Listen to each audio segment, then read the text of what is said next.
Have a look at this Heikin-Ashi chart. We have an aggressive down move, then a quick reversal to the upside. But there's a specific price action signal during this period which revealed sellers were no longer in control. Can you spot it? It's right in the middle. 3 consecutive lower wicks which revealed bullish pressure around this price level. This is one of the best ways to anticipate a change in momentum with a low risk and a potential high reward. Let's talk about it. You know the drill. Like, subscribe, and stick around for the full video.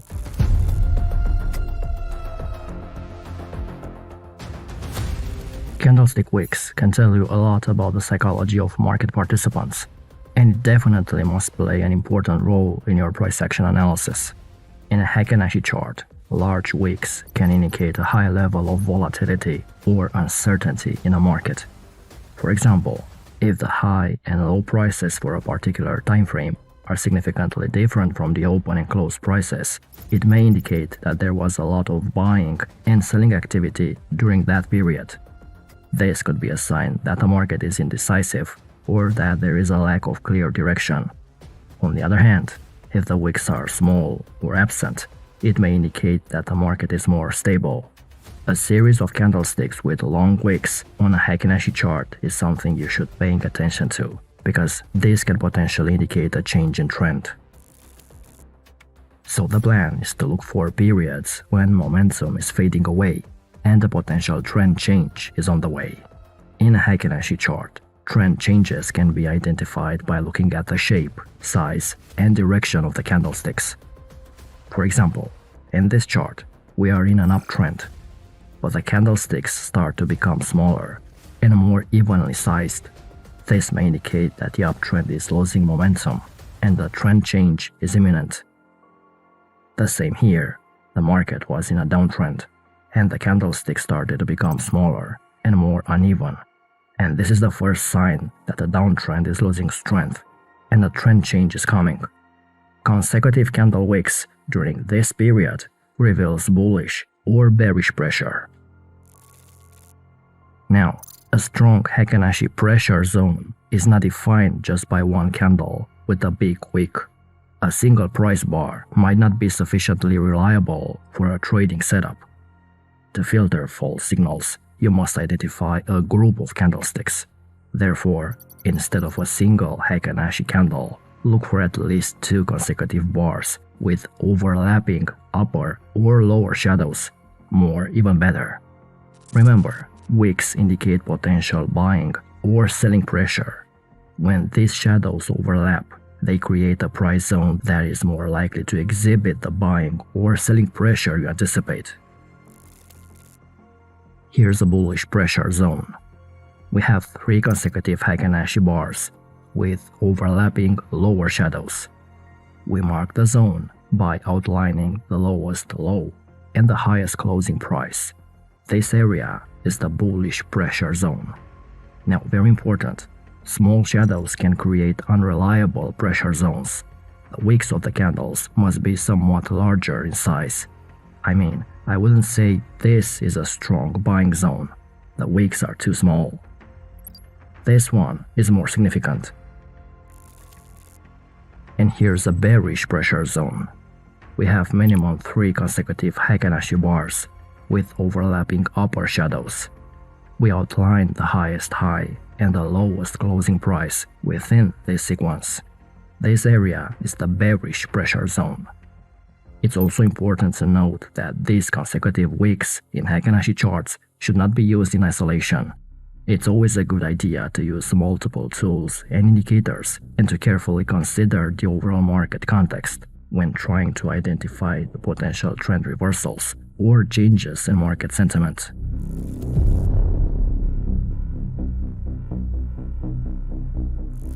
So instead of taking signals and trades all over the place, the better trades usually happen at key price levels and are followed by an opposite color candle. Here's a bullish pressure zone. These consecutive Heikin-Ashi wicks indicate sellers are losing their strength.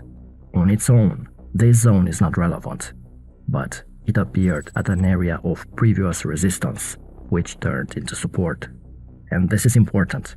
These candles were followed by a green Heikin-Ashi one, which also has a lower wick. This is a weak buy signal. The strongest signals appear when a green candle with no lower wick appears. A good entry area is after you have the first green Heikin-Ashi candle rejecting the bullish pressure zone. Stop loss placement is obvious below the zone, and you target double the amount you've risked. Here's pound dollar on the hourly time frame, with several bullish and bearish pressure zones. First one is a bullish zone, right here. 3 consecutive candles with lower wicks, followed by a green candle.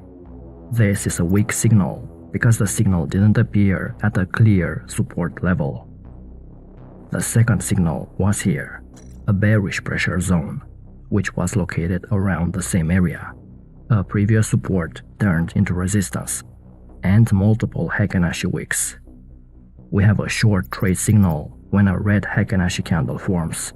Stop goes above the pressure zone, and as usual, you go for a risk-to-reward ratio of 2. And I see another bullish zone, again around the same area.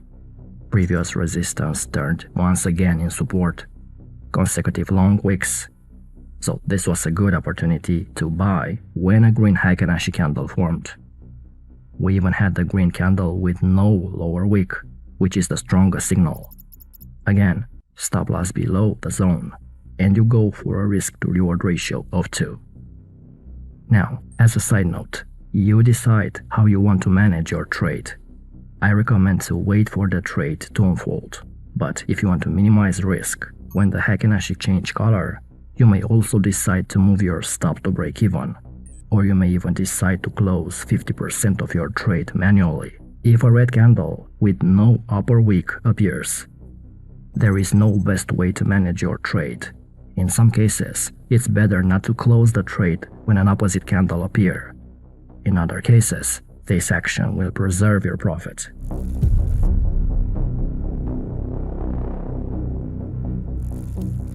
One of my favorite ways to trade bullish and bearish Heikin-Ashi zones is with weekly VWAP. Not many traders are using the weekly VWAP.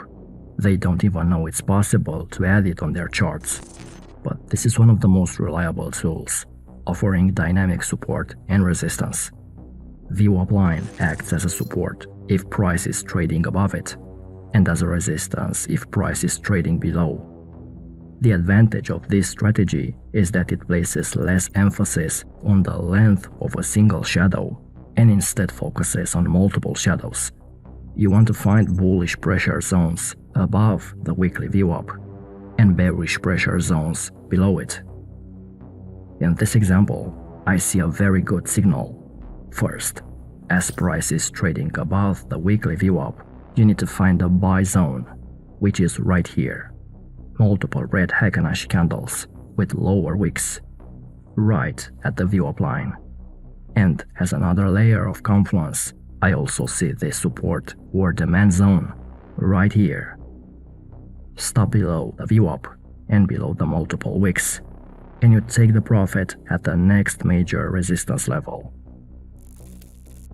We trade pound dollar on the 15-minute time frame. Price is below the weekly VWAP, so the plan is to short the currency pair at the bearish pressure zone, which is right here, a triple wick zone right below the VWAP line. This area is an important one because I also see a support zone turning into resistance. Multiple layers of confluence around the same area, so we found our value zone. The next red candle after the pressure zone is our trigger to place a short position. Stop loss above the wicks and take profit at the next swing low in the price structure. Now, I suspect our entry level also aligns with the Fibonacci level. Just as I thought, it was the 50% Fib retracement, another layer of confluence.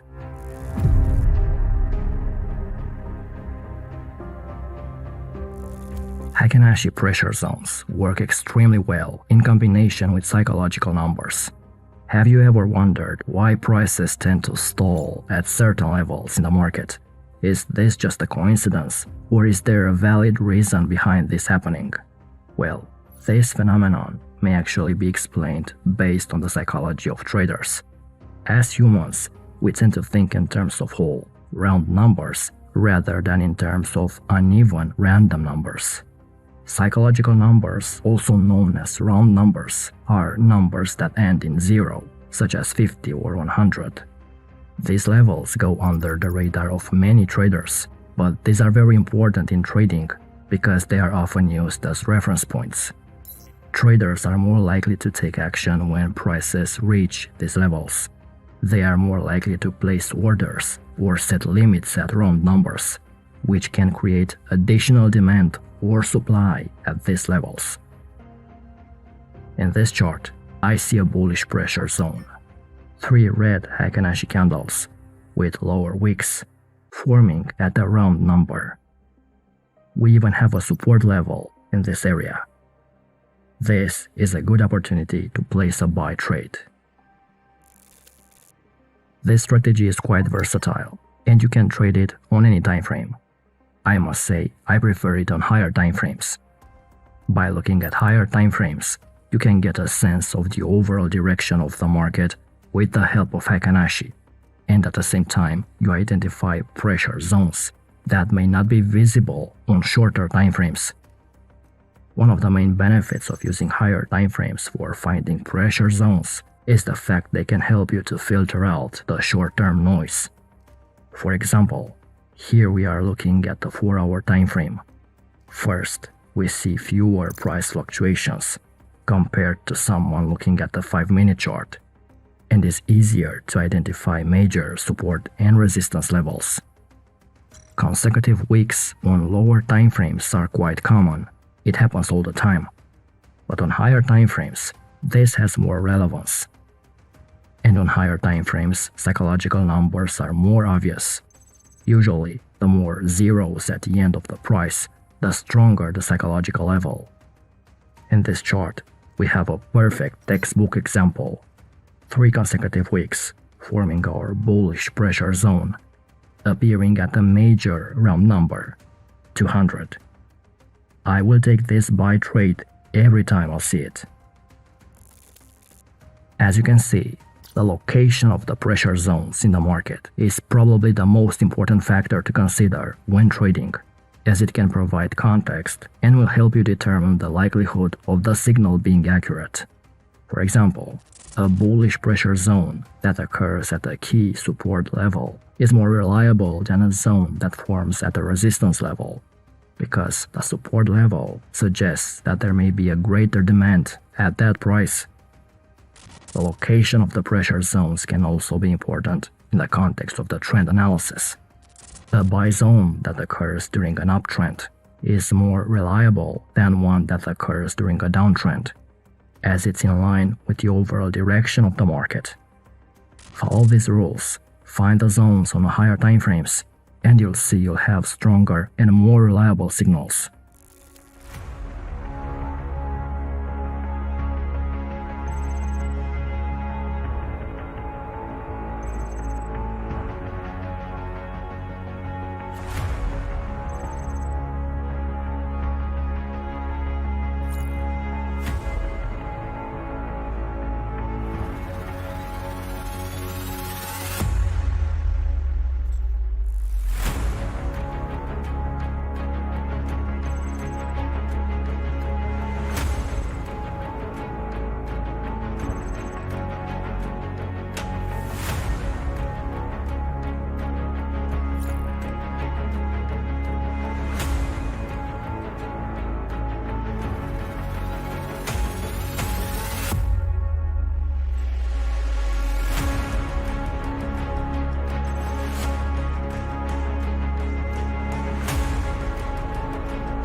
Now, this strategy works perfect in combination with supply and demand levels.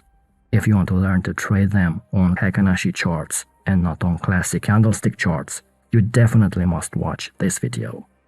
And also check out our Academy program if you want to further level up your trading. Until next time.